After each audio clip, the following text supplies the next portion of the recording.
So Aaron, I don't know, I'm going to use you as a guide.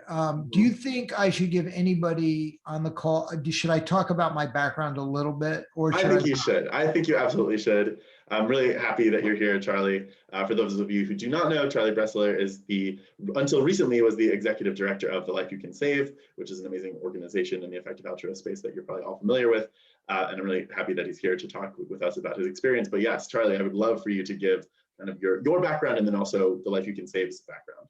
All right. So what I'll do is give you a snapshot of my background as pretty quickly. And then what I thought I would do is talk a little bit about what happened last year, starting in December, really, of 2019, which was kind of a watershed mark for The Life You Can Save. And then what our plan is for 2021. But again, not really focused specifically the rest of the talk on The Life You Can Save, but really get into some of these more, I don't know, the issues that I find challenging, I guess. How you all will experience them, I don't know. But let me, so I'll start a little bit for the few of you that may not know anything about my background. I went to university, I'm 71 years old. My son is an organic vegetable farmer and lives with the same woman he's been living with for a long time. They built a cabin on the Olympic Peninsula. They have quite a large farm there. And 2 years ago, they had a daughter named Rosalie. And we live about a mile from them and spend a lot of time with Rosalie and them and on the farm. My daughter lives in Bellingham, Washington, is an administrator for the county just south of Whatcom County, which is where Bellingham is. And my wife and I also spend a lot of time here visiting with my daughter's son-in-law and their daughter. So a lot of my life involves our family, but a good part of my life still involves The Life You Can Save. As a background, I went to university from 1967 to 71 at NYU. For those of you that are in New York, I really had a good experience there. I majored in history. It was the middle of the anti-Vietnam War. I was quite politicized during that period of time. And I guess you would say I was, if you can not find this an oxymoron, I identified as a libertarian Marxist, as opposed to the kind of libertarians that exist today in the populist movement, very different type of libertarian, more like Noam Chomsky. And if you want to hear more about that, I guess if you do hear Garrison's podcast, I think I talked a lot about that. Anyway, one thing led to another. I became a tennis pro. I gave that up. I taught history, and then got a PhD in clinical psychology and became director of behavioral medicine at the California School of Professional Psychology, where I taught for 7 years. And then was, oddly enough, for a libertarian Marxist, recruited to a large retail company that had just gone public to start a training program. And I spent 18 years unaware of it, earning to give, but that wasn't really my intention. I was more earning to live. But in any case, I spent a long time there and became president of that company. And then in 2008, I kind of woke up and said, Jesus, Charlie, you're 59 years old. If you don't start doing something consistent with your values, you're really going to miss the boat. So I looked around for things to do. I told the board I wasn't going to be the next CEO. And in 2012, after doing a couple of interesting things, I read The Life You Can Save. I found Peter Singer's email. I said, gee, I think my wife and I would like to fund the beginning of an organization and help grow The Life You Can Save. I think there could be a lot of great things. Peter and I became friends, and I became the volunteer executive director. And I did that for 8 years until this past February, when Ricard Vikstrom graciously agreed to take my job. And I am a board member, and my primary roles now involve fundraising, speaking, and writing. I do a lot of writing for The Life You Can Save, both on the marketing side as well as internal communications. So in a sense, that's my background. I don't think I've changed very much from my university days, in spite of my stint in a pretty traditional capitalist retail company.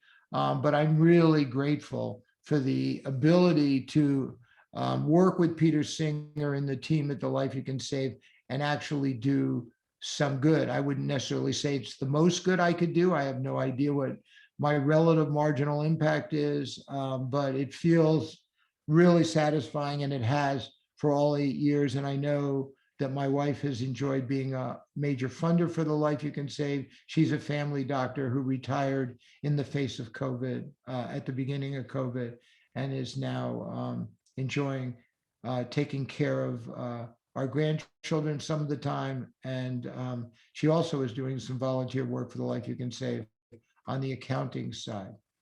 So that is my background. I don't know if anybody would have any questions about that. It's a little bit hard to ask those kinds of questions. I have a question, actually. Yeah, if that's Aaron. okay. It seems somewhat arbitrary, at least when you were 59, you said, oh, I want to wake up and do something socially impactful with my time. The fact that you read The Life You Can Save, what if you had read a book about, like cancer or Alzheimer's or cardiac disease? And it seems a little arbitrary. So can you, how did effective altruism sink its claws into you specifically? Well, remember that I said my background was as a kind of libertarian Chomsky-esque politically oriented person. So I've always been interested in mitigating wealth inequality, both domestically and internationally, and worried a lot about the effects of American and Western imperialism on the developing world. And that was a huge part of my consciousness, not just because of the Vietnam War and the war in Southeast Asia, but the overthrow of numerous progressive governments in South America, which is very distant to all of you younger people on the call. But that was always very much on my mind. And so it wasn't arbitrary that I read The Life You Can Save, or at least that I found it compelling, because these were issues that I've been worried about a long time. I wasn't familiar with philosophy. I took one philosophy course in undergraduate school, but yeah, so it didn't feel arbitrary to me. I actually read Practical Ethics before I read The Life You Can Save. Peter always kids me about that. He says, I can't believe you really read a serious philosophy book. But yeah, so it didn't feel arbitrary at all. And it didn't feel like an epiphany either, I might add. I mean, what seemed weird was the previous years that I had spent at the Men's Warehouse as a senior executive and president, with the idea that I would leave that and try to take some of the money that we benefited from the men and women who work in our stores, and sort of the disparity in income and wealth that American capitalism gives to senior executives, to try to use that in a more progressive way than just buying fancy cars or building houses or whatever. That seemed really natural to me. And what didn't seem natural was how long it took me to wake up and actually do something progressive, I guess, for about lack of a better term. So I don't know if that answers your question, Aaron. No, that definitely does. That makes a lot of sense. And then before we transition into some of the controversial, hot button EA topics, which I'd love to get into, I'd love to get a sense of what is going to be next for The Life You Can Save under Rickard's leadership, and just like, what do you kind of hope for The Life You Can Save in the future? Okay, well, that's great. That's a great segue into just talking a little bit about where we've been last year and where we're going this year, and what we expect from Rickard and Stacy Black, our deputy director, and our board, including me. So last year, big number, we raised about $18 million for our recommended nonprofits. We had about an 16 to 18 to 1 ratio. We spent about 800,000. So you could do the math. I just looked at these numbers today for the first time because we didn't have them before today. At least I hadn't seen them. So we continue to raise a lot of money for every dollar we spend, but we continue to believe that we could spend a lot more money and raise a lot more money for our recommended nonprofits. So we consider ourselves tremendously underfunded and lots of room for growth. In December, we launched the updated version of The Life You Can Save that Peter spent and our team spent a lot of time revising the 2009 edition. And in fact, I would appreciate it if you all at some point during this call would go to your phones or your computers and download the book, the audio book or the ebook if you haven't done so, and then begin to share it around. Now, I hope a lot of you have. If you haven't, by the way, please do it. But also, if you want a snail mail copy of the paperback, just send me an email after this call, and I will send you a paperback book. If you want to have a paperback, that's actually will be free, but I'm sure you'll be motivated to donate too, as you all do anyway. So last year we had a pretty good year. We grew about 40% in terms of money moved, but we hope to do dramatically better this year. But the focus became, after December of 2019, spreading the book and related content. So I think what differentiates us from GiveWell and other EA organizations is the fact that we're trying to popularize, if you will, Peter's ideas and spread Peter's ideas, but not just Peter's ideas, but related content that might even be more simple for people to understand, which if you look at our website and contrast it to GiveWell, and we may get into this, you'll see that it's written much more for lay people, non-EAs, people who aren't necessarily as impact savvy as the typical GiveWell donor. And so we're looking to spread the word. So if I look at 2021, we're looking to dramatically expand our outreach efforts. We're going to significantly raise our marketing budget, and we're going to do a lot more in the way of YouTube and search marketing. We're going to do a lot in terms of direct mail. We're starting with Giving Season Australia that ends in June, and then moving to the United States with direct mail.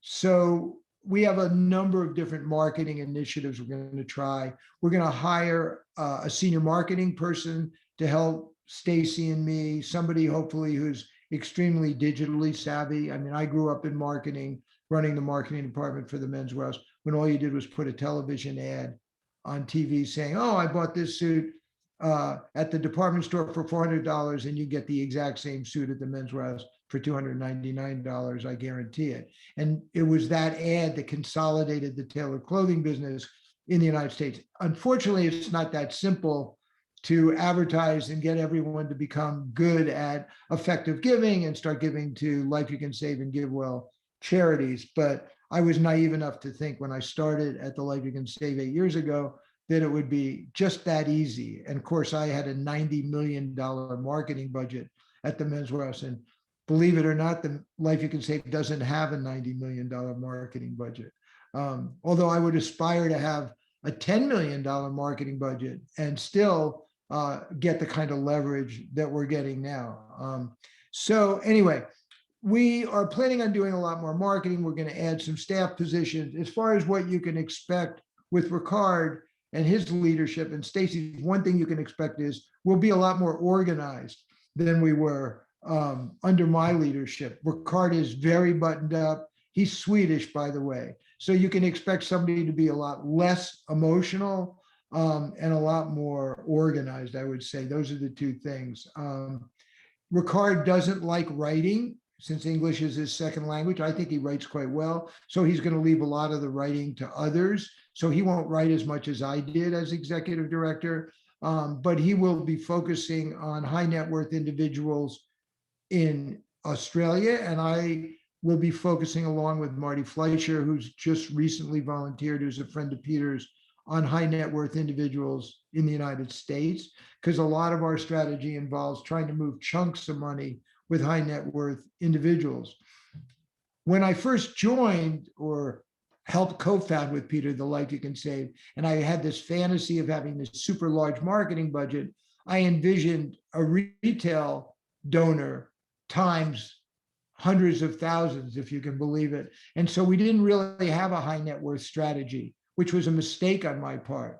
So recently, as we realized that until we have the money to really market in a really wide way, or we have distribution partners for the book, we really need to move chunks of money, kind of like what GiveWell does. I mean, GiveWell has 200 donors that really move the vast majority of their money to the high impact fund. And so we really think they're doing the right thing at this stage. But as I said to the team on our call, we have weekly calls. When my granddaughter is the executive director of the Life You Can Save, she's currently 2, I would hope that we would have a huge following around the world, and we would be very oriented towards changing the culture of giving and retail donors. But in order to get there, hopefully before Rosalie is 15, before Rosalie becomes the executive director or one of her friends or who knows who, we need to build a war chest of raising lots of money for our recommended nonprofits, build a larger operating budget for the Life You Can Save. So in a nutshell, we have a distribution strategy for the book, but a lot of what we're doing is mining for leads of high net worth individuals through the distribution of the book, so that there are more Carrie Tunas and Dustin Moskovitzes out there that will read the book and go, oh my God, this is like an amazing opportunity to really change my own life by changing other people's lives or saving their lives. So I don't know, that's my quick kind of crazy summary. And maybe before we get into some of what I see as the issues or you see as the issues, we should stop and people can hopefully pepper me with questions or comments or concerns about that strategy. Yeah, please. I'd love to hear from the community if anyone has any questions for Charlie so far. I've put everybody to sleep pretty quickly. Oh, I'm sure, yeah. I have a teaching background, so I'm used to that. Yeah, go ahead. Sorry. This is Jacob. Yeah, I saw your talk at Chris's place, and happy to have you back here. I guess a lot has happened in the interim and sort of with the Life You Can Save. It's great to hear you had a big year last year with the fundraising. So my question is, you started in this role, I guess, what is it, 9 years ago or something like that? Like 8 years ago, yeah. And obviously you had a lot of credentials, you had a lot of work experience, but you didn't have a lot of experience running a nonprofit, as I understand it. So my question is, what did you find surprising, or what are some mistakes you made earlier on that you had to learn about how to run a nonprofit? Well, that's kind of a funny, I'm going to give you an answer you're probably not expecting. Let me tell you by way of an anecdote. When I first got to the Men's Warehouse, I don't know, some of you know George Zimmer from television, even though it was a long time ago that he was on television, but the founder and CEO, who was the spokesperson, hired me. And shortly after I was hired, about 6 months after I was hired, I was promoted to Senior Vice President of Human Resources. This story actually will connect. And one day somebody said to George, I don't understand how you possibly could have promoted Charlie Bresler to be head of human resources. And he said, why is that? He said, because he doesn't know anything about human resources. Now you can see this is beginning to connect to your question. And George said, you're right. He doesn't know anything about human resources, and we hope to keep it that way. So I didn't know anything about running a nonprofit, and I don't think I've learned anything about running a nonprofit. And I hope to keep it that way. I mean, I really believe that running a nonprofit should be run very much like you sell popcorn or shaving cream, and that you're basically selling a product. And in the product that we're selling is the amazing opportunity to use your money to save lives, empower livelihoods, and reduce suffering. And so I have no desire to see the Life You Can Save run like a nonprofit. So that's my answer to your question. Oh, good answer. We had a question also in the chat, which was, can you speak a bit more about how you determine who to target? For example, in addition to high net worth individuals, which makes total sense, is there any talk of trying to reach out to social influencers or people with very high social media reach? Yes. So we fortunately have some people on the team that actually do know what a social influencer is. I had no idea. I mean, so maybe this gets to the question about running a nonprofit. I had no idea what a social influencer was 2 years ago. But when we bought the rights to the book and we started, contacting Kristen Bell and Mike Shore and Stephen Fry and all these people who read the book, other people said, oh, we don't just need these celebrities, we need influencers. And to me, an influencer was like Roger Federer or Barack Obama or somebody like that. I didn't know what an influencer was. And quite frankly, I still don't really understand what an influencer is, but apparently it's somebody who has influence. And so my belief is that our team really wants to reach out to influencers, and the one person on the team they won't be asking how to do that is me. But the answer is yes, we do want to reach out to influencers. And as far as who to target, I'll give you an example with our direct mail in Australia that we're just sending out. We're going to send out about 10,000 pieces of direct mail, which include a letter and a brochure.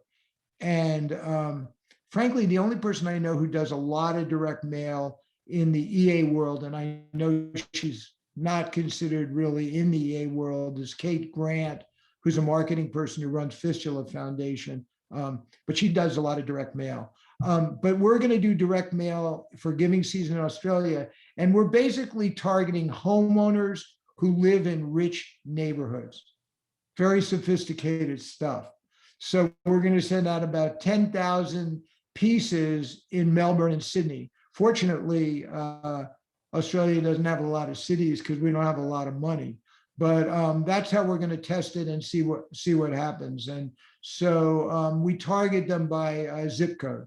To answer your question, that's one way we target them. And then my understanding is, for those people who do understand digital marketing, there are a number of ways on YouTube and in other Instagram to target specific audiences along many different variables, including demographic variables or geo-targeting. And fortunately, we have people who understand that too, but not me. That makes sense. I had another question also, but unless anyone has a quick question. Did that answer the question? Did that answer about targeting and influencers for the person who asked the question? Yes, they say, thank you. Okay. And then I had another question, which is like, you had hinted at that you disagree with the party line. You're not, doesn't sound like you're in lockstep agreement with the traditional EA doctrine, as it were. You had hinted at that. I wanted to double click on that and see where you kind of disagree, or where you don't align with like what a traditional EA. Can we get into that? I'm not trying to dodge your question, because that's the central thing that I thought we would talk about when we talk about some of the issues in EA. But I thought maybe we should go over the Life You Can Save plan, and then I absolutely want to talk about that. Sure. All right. We also have another question from Wayne. Whether trying to get a lot of similar. Yeah. Okay, go ahead. Yeah, I have a kind of a related question. I mean, the whole idea of effective altruism is defined well in the effective charities, and Against Malaria Foundation is often cited as the kind of poster child for that. But there's about 1 million charities in this country alone, and most of them have not even been evaluated. So how do I know that there may be hundreds of charities that are much more effective than against malaria? Because to give an example, when I do investments, I can find a return on investment of 8,000 stocks in 3 seconds. I can't really find the cost benefit analysis more than maybe at 50 charities. So how does one deal with that? Well, it's a good question. Unfortunately, I'm going to agree with you.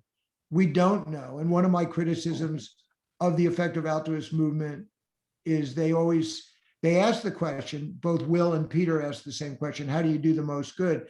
And many people in the EA movement think they know how to answer that question. I really am suspicious about the fact that we know how to answer that question, but I do think that we have to take our best shot at answering that question. And so I think the charities that we curate, part of them come from GiveWell, some come from the old Impact Matters. Some come from Peter and our panel of experts, Dean Carlin and a couple of others.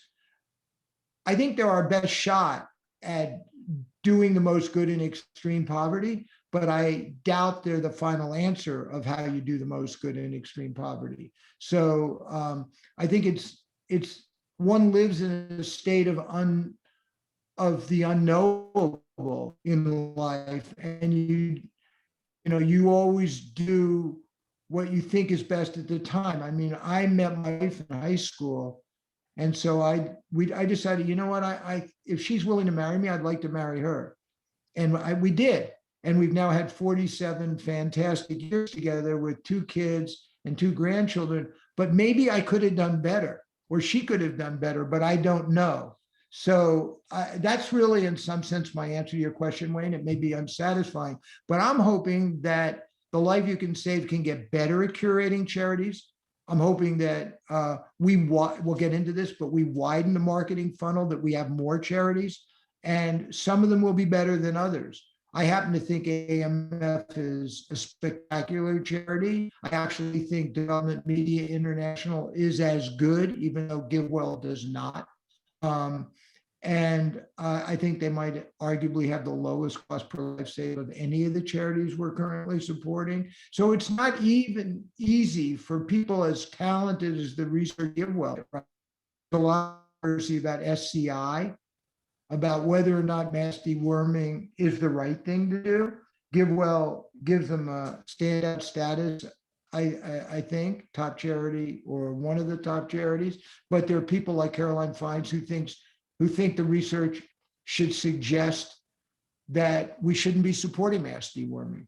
But here we have the premier charity researcher in the EA space touting the virtues of SCI. And I have no reason to believe they're wrong. I don't know. I'm not an epidemiologist. It makes sense to do mass deworming. I understand the arguments on the other side. So that's kind of a long answer to your question, but it starts to get into some of the concerns I have about the EA movement in general. When we start basing doing the most good based on mathematical calculations about what might happen in the future and the number of lives that might be lost, it's hard for me to know that that's the way to do the most good. I don't know, Wayne, whether you feel like I dodged your question or answered. No, I was just wondering if some others had shared my concern. I mean, I've worked as an actuary for 30 years for Medicare and Medicaid, and on Obamacare, my area was comparative effectiveness with qualities and such. So EA really intrigued me. But then when I started looking at it, I went, okay, GiveWell has maybe 20, 30 charities they've looked at. Presumably for what they have against malaria is a fairly good one. But what about the other million? That's the concern. It looks like you have a similar concern.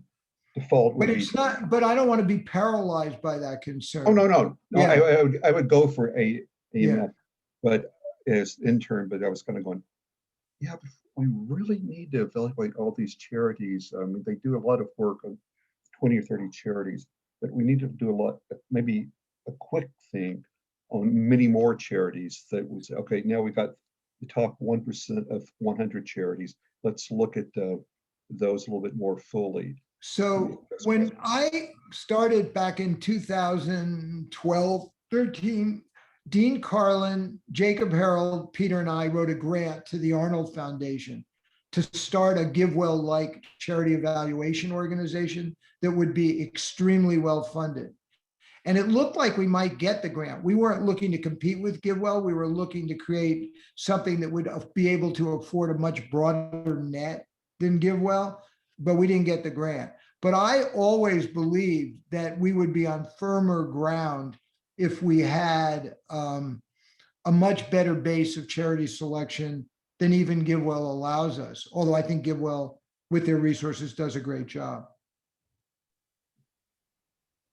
I just wanted to mention that there is an organization, I think, in the pretty early stages, called SoGive, and they are trying to do just kind of broaden the number of charities that have been evaluated, and they do kind of a quick and dirty evaluation. So I think they're trying to like cover this question just so there's more charity evaluation research results, even if they're not like fully in depth.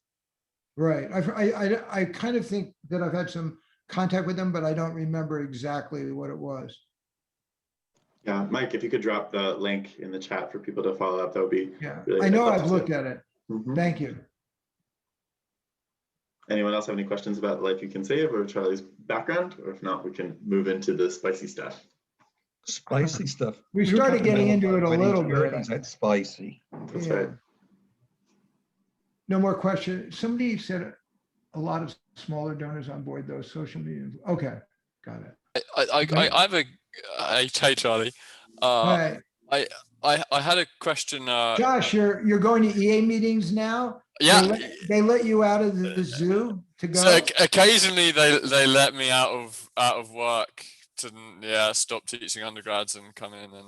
By the way, say hi to Adam Alter for me when you see him. I've had a few chats with him over the years. I didn't know that, and so I will say hi. Having meetings, and yeah. That's awesome.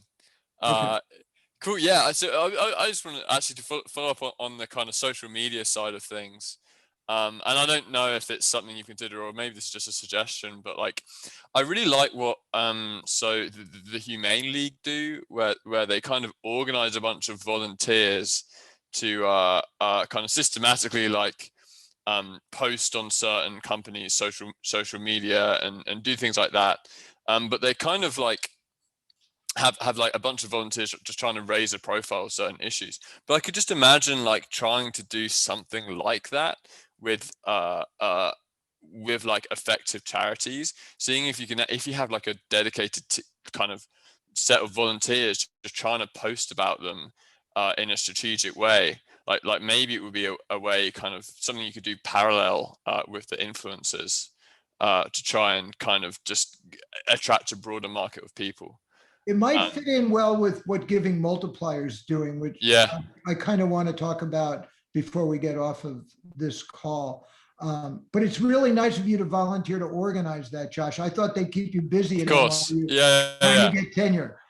That was exactly. I'm glad you got what I was trying to say there. Cool. Anyway, it's good to see you. Yeah, good to see you.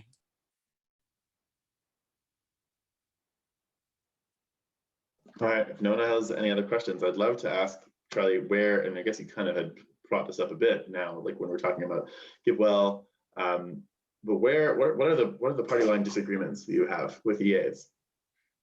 Well, let me start with the Life You Can Save and GiveWell are having much better conversations, which means we're talking. We had never talked before. The arrival of Buddy Shaw from ID Insight has been a real breath of fresh air. I've spoken with Ellie and Stephanie, their main fundraiser. And so we are starting to chat. But one of the things that we have, I think, a fundamental disagreement about is, I believe, and I've tried to say this to Peter over the years, that the wider the group of nonprofits that you offer, even if some of them are significantly less effective per dollar donated, the more dollars you will get for the very most effective charities as they're currently defined. So put in marketing terms, you get this wide marketing funnel where more and more people are interested in what you're doing because you haven't precluded them by basically being a malaria charity under the guise of something else. I mean, because I think it's like 60% of the money that GiveWell's high impact fund currently donates is to either Malaria Consortium or AMF. And so you have a very, very wide marketing funnel. And over time, because people get involved in the dialogue and you have a newsletter and you have various forms of communication with your community, you move some subset of that group towards, like people like Josh figure out how to do it. You move a subset of that group to more and more high impact, cost effective giving. And so I believe in the end, in retail, we would say you might have lower margin, but you have more margin dollars. And I think that that is one of the fundamental disagreements that I currently have with GiveWell. And they believe that you should be cause agnostic. And as long as AMF has a $450 million funding gap, and why wouldn't you just give all your money to AMF or Malaria Consortium, essentially, because you want to fill that funding gap of the most effective charity. And what I'm saying is, I think in the long run, that hurts you. And that's not the way to build an organization. So that'll move into the next sort of part of that. I think that what should happen, and maybe this comes from my background of not having run a nonprofit, but having run a multinational conglomerate, if you will. I think that if you take GiveWell One for the World. And Giving Multiplier and Giving what we can. Giving What We Can. I'm sorry, I was blocking on it. No intention, nothing against Luke Freeman. And so if you take all of the various EA organizations that are focused on extreme poverty, and Giving Multiplier has a broader focus by definition, you should have this large, extremely well-run, well-funded shared service organization. So essentially, you could have one organization with 7 brands that are well differentiated from one another, all pointing in the same direction, but doing it in a very different way. And so at the Men's Warehouse, we had 3 brands, all sold suits, did it differently and attracted different audience. It's not well known. I mean, again, you guys don't know the Men's Warehouse because you're too young, but in its heyday, the Men's Warehouse did have these 3 brands. And so back to the question of, well, why don't I want to be a person that's from a nonprofit? Because I think that the nonprofit community could benefit, even if I'm completely off base, they could benefit from some of this type of thinking. And so what I'm hoping is that Ricard and Luke and Ellie and Buddy and Jack Luar is at One for the World, and everybody gets together over the next several years and figures out how to best get the most money for really great charities, and does less of thinking they know the absolute best way to do it. So I don't mean to sound relativistic, but I don't think we know enough yet how to get the most people into the most effective nonprofits. We don't even know yet what the most effective nonprofits are. So I don't know. That's my point of view. And I think that is a bit controversial. And it's an explicit discussion that I'm having with Buddy and people at GiveWell, and we're having it within our own organization. I think it's really an important issue. So that's one of the issues I wanted to touch on today. Thanks. Thank you. Thank you for sharing that. You had said that you wanted to talk about Giving Multiplier also. I wanted to flag that. And then Mike, I'd love for you to get to your question as well. But so Mike, do you want to go first before I talk about Giving Multiplier? I actually have another question related to what you just said. Go ahead. And it's so sorry, but you mentioned that you thought you may an organization like a meta charity might be able to get more money if they stand for a broad variety of causes. I think is that kind of what you meant? Yeah, I mean, I think that they have many causes that people care about, as opposed to just being cause agnostic, like GiveWell, more or less. Can you is that just your general sense, or could you potentially break that down further? Like, are there a handful of like cause areas that you think a meta charity definitely needs to like present in their marketing? Yes. Yes. And if they're not mentioning some cause, they're leaving a lot of money on the table. Yes. Women and girls education, climate change, to name 2 off the top of my head. There are more, but those are 2 that I think are really critical, that we don't have at the Life You Can Save, and we're broader than GiveWell. I think the whole area of women's health is really, really critical. We have Living Goods and Village Enterprise, both of empower livelihoods for women, which I think is missing from the GiveWell. But again, I'm not suggesting that it should be in the GiveWell portfolio. What I'm suggesting is there should be this broad portfolio that is represented by different nonprofits. And if we can have that under the umbrella of a shared service organization that helps with the marketing, helps with the finance, helps with all of these back end kinds of things that are costly, that can be shared across many different brands. And that's what I'm suggesting. So I don't know if that answers your question, Mike. Yeah. Okay. So giving another question. Go ahead. All right, I so get paid by I the don't even know hour, if this so I'm is fine. this might be like a very niche type of question, but it's also, you know, basic to like the life you can save. So on the website, there's a calculator where you can enter your annual income and there's a suggested amount to donate. And if you enter a number that is, maybe it's like below 40,000, it doesn't make a recommendation. It says give whatever you can. Whereas okay, so I guess my question is like, is there any sense that like asking people to donate like a fraction of a percent would be is bad compared, because like if you enter more than 40, like you're going to be asked to donate at least 1% or Right. more. Well, But this like, is a why Peter, not let me just interrupt you. This is a Peter Singer question because Peter's the one who came up with okay? these general formulas. But I think I know Peter well enough to know how I think he would answer it. I think he would say there's nothing wrong with having a fraction of a percent. And remember, Peter says these are the minimums that he thinks people should donate. And so I think Peter would say he likes to keep things simple. And I mean, maybe some people who read practical ethics think he's not that simple, but that he likes to keep things simple and that's why he wouldn't put a fraction of 1% under 40,000. But I think he would say in principle, he doesn't see anything wrong with it. But he would also remind you that he's talking about minimums.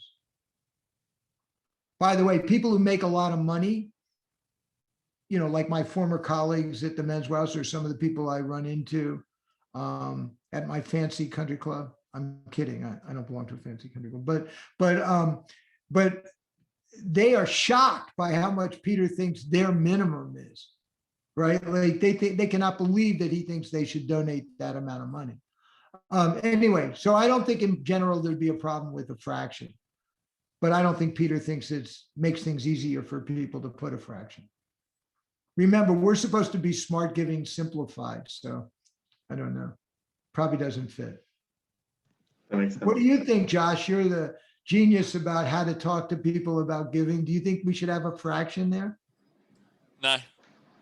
No. Keep it simple. Keep it simple. Okay.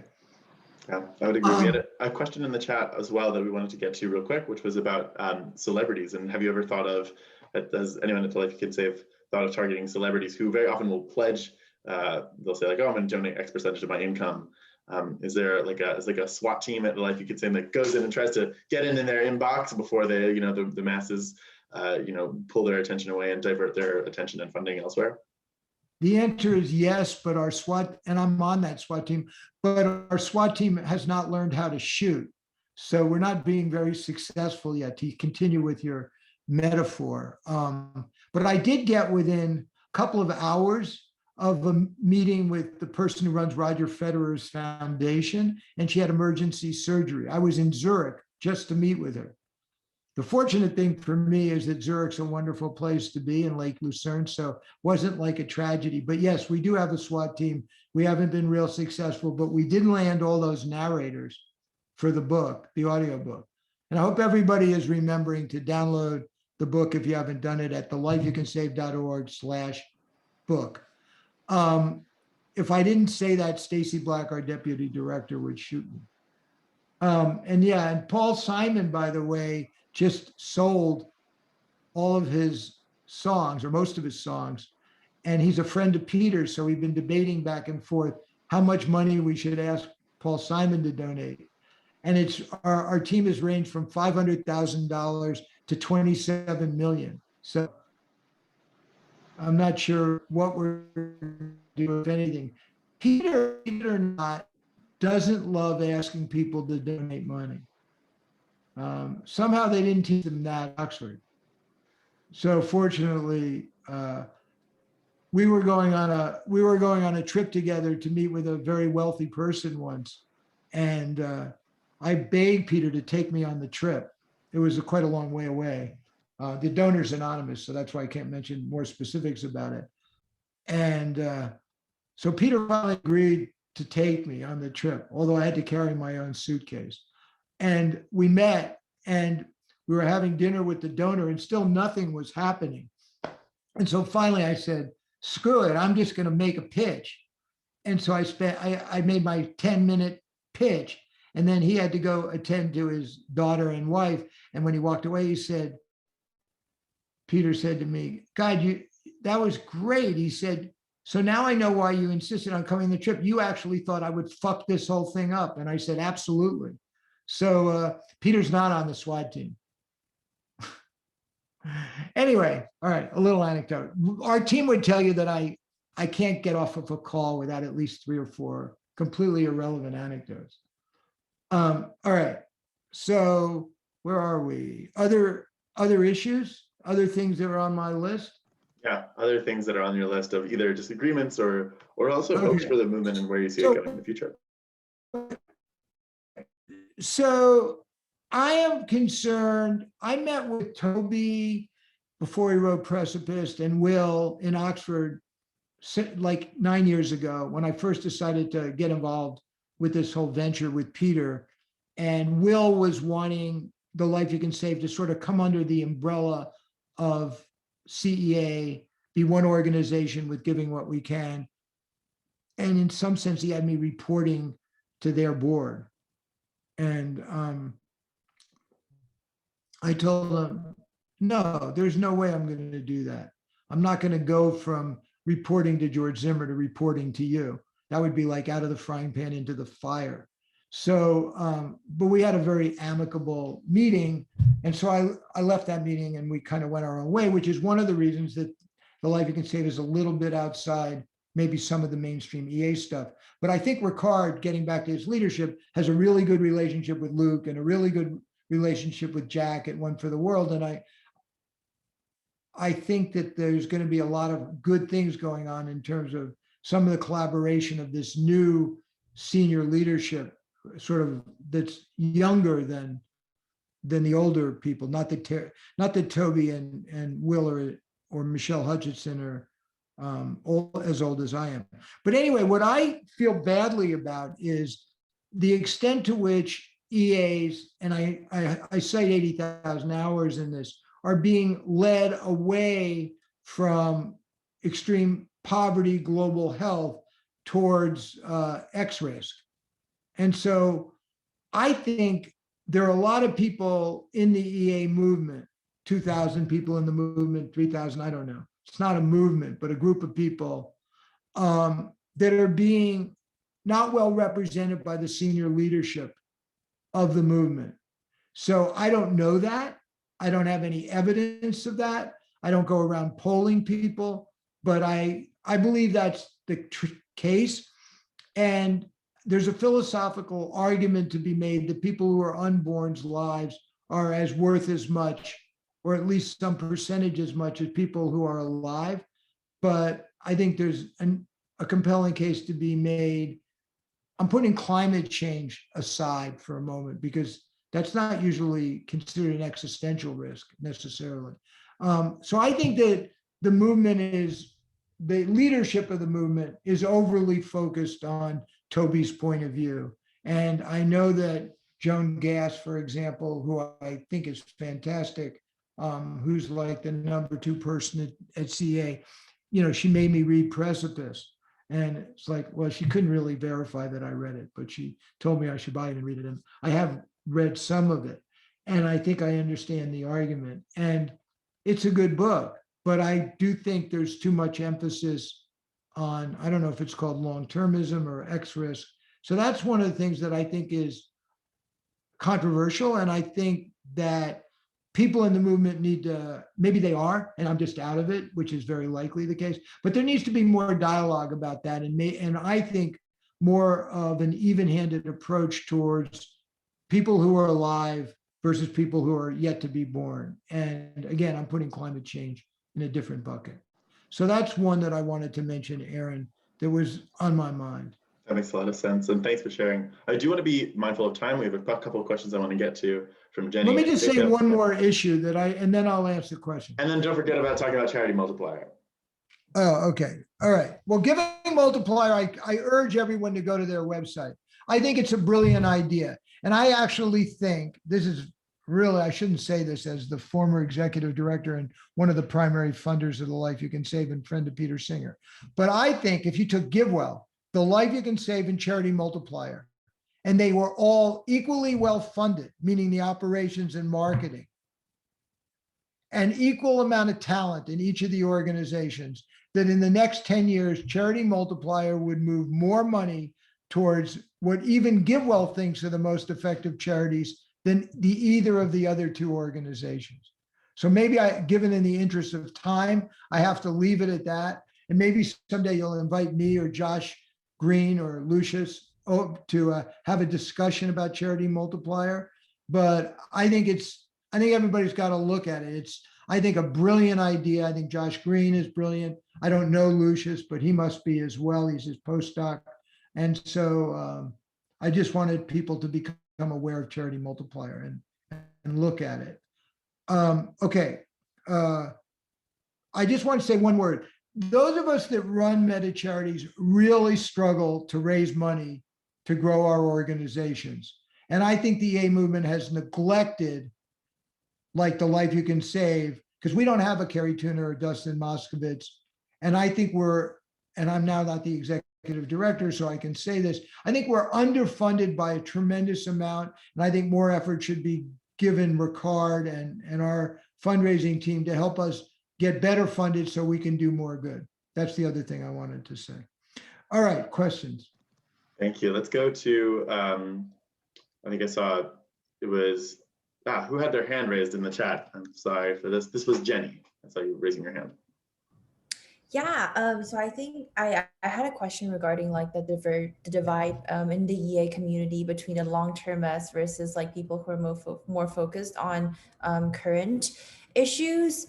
And I definitely like noticed this, that when I was working for the FHI last summer, that people there and also people in the EA Asia community and the Europe EA community are more geared towards long-termism, like existential risks, climate change. What do you think is the sort of like effects of like the divide between the two groups in the EA community, and like what are some of the ways that you think we could sort of bridge the divide between the more long-termist people and people who are more focused on ending global poverty or improving global health? Well, one thing I think is that it would be great if Peter, and I've never said this to Peter, but I think it would be great if Peter would speak up more about his own concerns and try to broker a better relationship, if you will, between the two informal camps. He's obviously well respected by Toby and Will. I also think that if Toby and Will would take a step towards being maybe more open, particularly Toby, that would be great. But these are all really smart people with really strong beliefs, and they believe they're right. And I'm not a relativist, so I do think there might be a right answer, but I don't know it, and I'm drawn to people who are alive. And so I don't really know, but I think that some of the leaders, and I don't consider myself to be a leader in this movement, but I think that some of the leaders in the movement should work more on this problem. But I don't know how to solve it, but I think it's corrosive in a way, because it's hard for people getting into the movement to feel like they sort of have to end up in one camp or the other. Makes sense. I will say, as someone who's now run the community with Arushi for the past couple of months, I don't think it's as corrosive as I had initially thought it would be. Like, I thought there was like these factions and camps of the animal people over here, the long-termist people, and the global health people over here. But I really don't think that it's so much like camps as more as it is just kind of leanings or swayings in one direction or the other. Like, I donate to the Against Malaria Foundation, but I still think the Machine Intelligence Research Initiative is like also very important. And I'm also a vegetarian. It's like we all can do all of it in a sense. It's kind of a yes and situation. And so Okay. I agree with your assessment about the leaders, especially Will and Toby, who could tend to be perhaps a little more conciliatory, or maybe address how global health and poverty development tends to be the on-ramp to get people towards effective altruism. But I'm also very happy to see very many smart people. No, that makes sense. I think That makes sense. And I think Peter should talk up more about it as well, but he's very busy and he's writing a book on veganism and, you can't do everything. And but I like the idea of it, there being more collaboration within the movement, both within the extreme poverty movement, as I've mentioned several times, as well as across people who have different perspectives about how to do the most good. But it's great that people are asking how to do the most good, and there are a lot of different answers to that question. And for a while, a lot of people think getting rid of Donald Trump was one of the ways to do the most good. We'll see how that works out. I mean, but it certainly couldn't hurt, I guess. Sure. That's true. All right, we've approached the hour, so if anyone does have to hop, I want to say thank you so much for coming, Charlie. I really do appreciate it. If you do have 5 extra minutes, there are a couple more questions in the chat. We could stay on board, but if you have to leave now, I have plenty of time, but I just do want to put my email in case people want to contact me. Please. Thank you so much. And of course, you should look up effectivealtruism.nyc to stay tuned with all the events. It's one of my open tabs here. Fabulous, fabulous, fabulous. Charlie at thelifeyoucouldsave.org. Thank you so much, Charlie, for coming. I'm going to stay on for anybody who wants to ask questions. Fabulous. And so we have Josh. Josh, you had a question about advocacy. Yes. I mean, one of the things I like about Life You Can Save is recommending a broader range of charities. The only one of those which I think of as really doing advocacy would probably be Oxfam. I wonder if and especially kind of given your background as kind of coming at things from a quite political angle, what do you see as the future for trying to find charities that are really effective at advocating for the interests of? Well, I think it's really important, and it's going to become really important with climate change as well, because you're not going to get the same kind of measurement possibilities that you have with, malaria nets or fistula surgeries or many of the other things. So I think it's really important. I do want to say that having Oxfam on our list has cost us hundreds of thousands of dollars from a particular group of donors who say they would have, one in particular that would have given us more money if we took Oxfam off the list. So it does come with a price tag. Is that, I mean, and why did you keep Oxfam on? Is it for the advocacy or what? I don't know much about it. It really, I'm not part of the selection of the nonprofits, but Peter's written a really long, articulate answer about why we have Oxfam on the list. Let me see if I can find it and pass it along to you, Josh, because I can't do really justice to it. But I definitely think that advocacy is part of it. And I think part of it is that they go from direct care to advocacy. It's not just an advocacy organization. Yeah. I mean, there was a kind of related thing so one thing is that you could imagine as one cause, being actually kind of the long-term future of particularly people living in poverty. I don't know if that is the way to unite the long-term. That's an interesting thought. It certainly gets climate change in there. Yeah, right. I mean, but in general, I was kind of interested in how you think about talking about different cause areas, but there's kind of the giveaway charities, they seem very focused on saving lives. And to me, it seems that the Life You Can Save charities are the extra ones are often more about improving lives. So you think about the blindness charities, the kind of fistula. Like the women's charities. I mean, I think that's kind of, in some ways, it's less it's easier to imagine that being an unambiguous good than you don't have to think about population ethics so much, although of course you do a bit. But so I was interested in how you guys think of the trade-off between saving lives and improving lives, and whether you just want to try and cater to both or what. That is interesting. Well, I hope you're going to stay involved with the Life You Can Save and help us think through some. Yeah, of course. I mean, I know enough about the rat race of being an assistant professor to know that getting tenure is an important consideration as well. Yeah. So if we can do anything to help you publish papers, that might help. Cool. Other questions? We had one from Mike. Mike? Yes. So I'm not exactly sure how to word this, so forgive me if I stumble around. But you mentioned that were kind of a Noam Chomsky type of person before you encountered EA. And in my mind, I don't know if this is correct at all, but I have maybe it's just bias in my experience, but I've gotten the sense that people who are like excited about American politics are not the same people that are attracted to EA.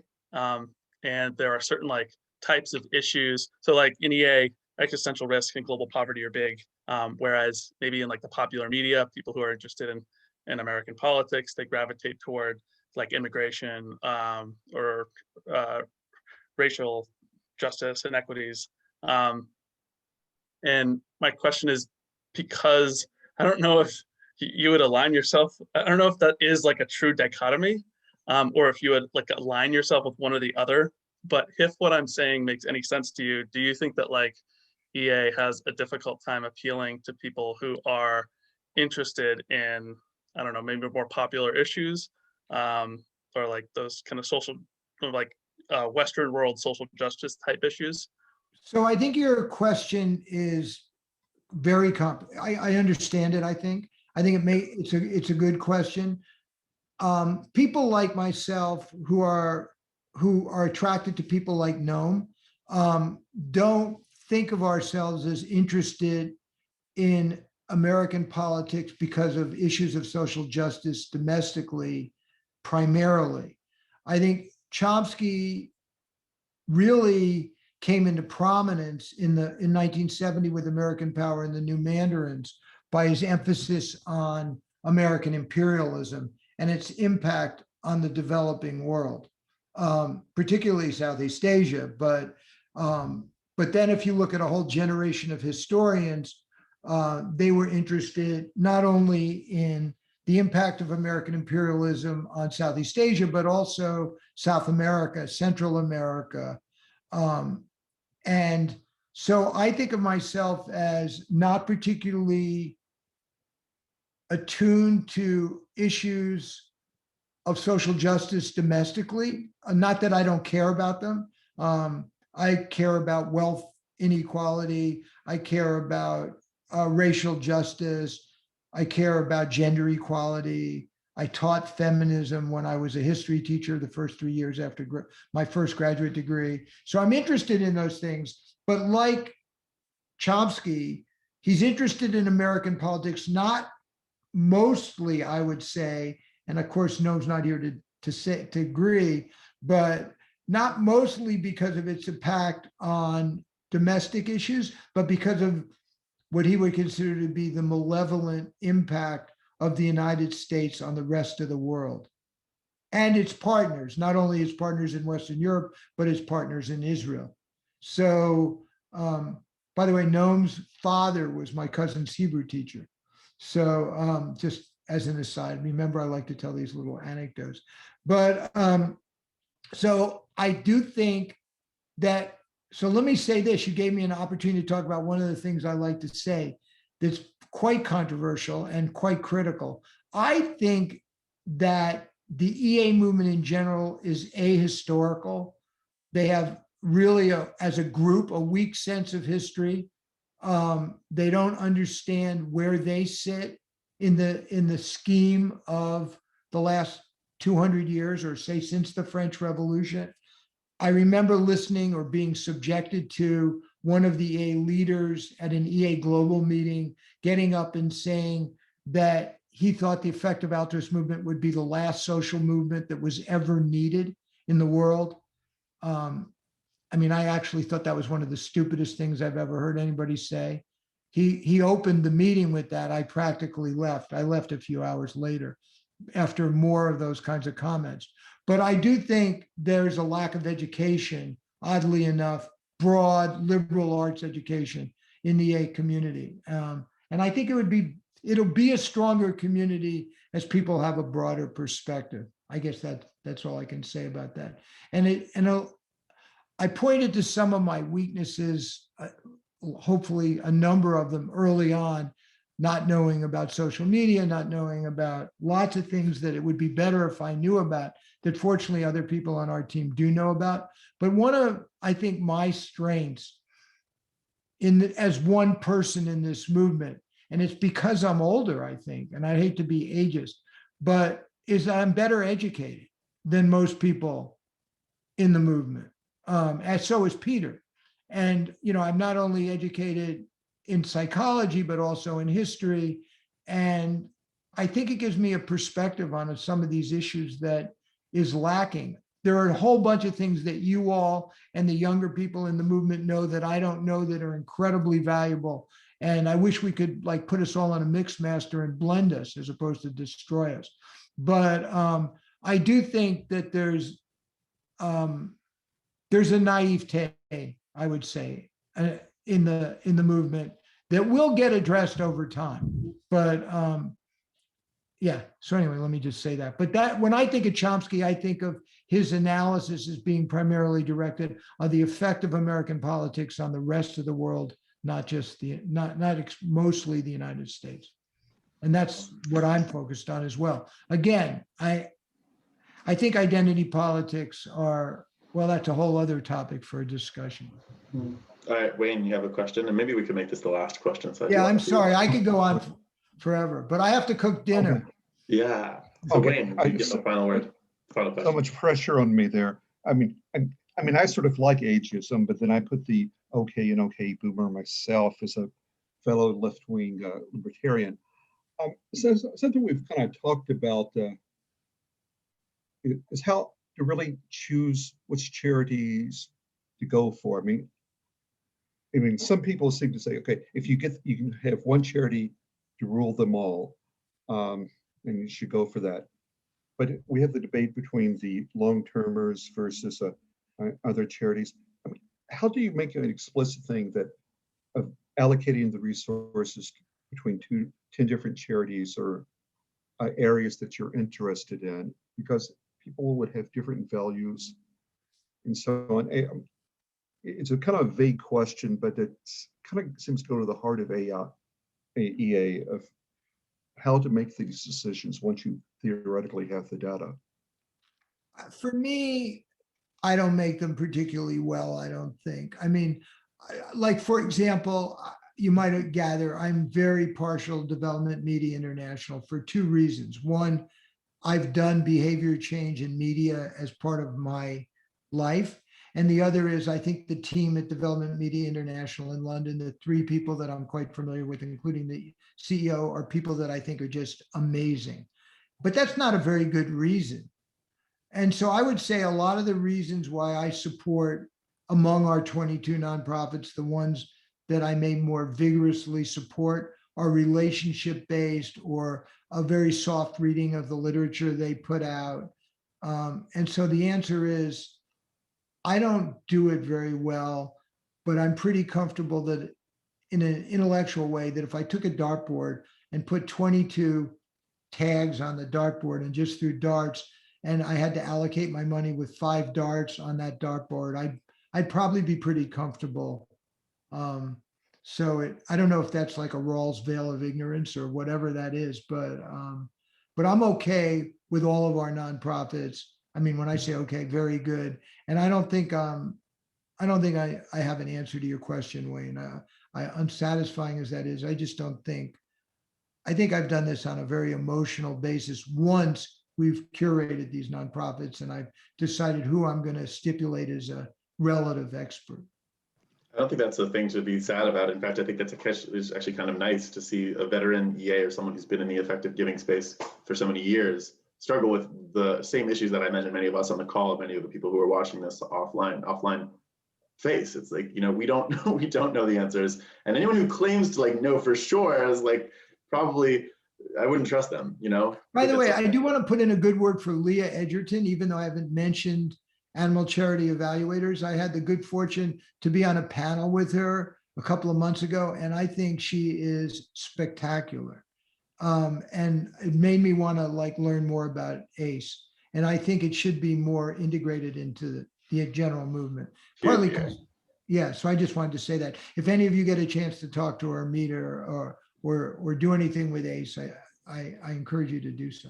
Yeah, Arushi, we should invite her back to be a speaker. Oh, was she a Yeah. speaker? She was last year. She was one of our final in-person events in the winter before COVID hit. I bet she was really good. She was really good. She is really good. We love ACE. There's a lot of animal people.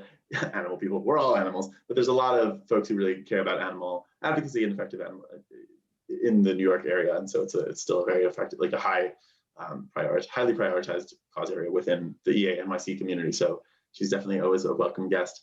And with that, I would love to once again thank you so much, Charlie, for coming. Thank you, Aaron. It's so Thank you, great to Charlie. listen to you and to hear your experience and your observations for the future.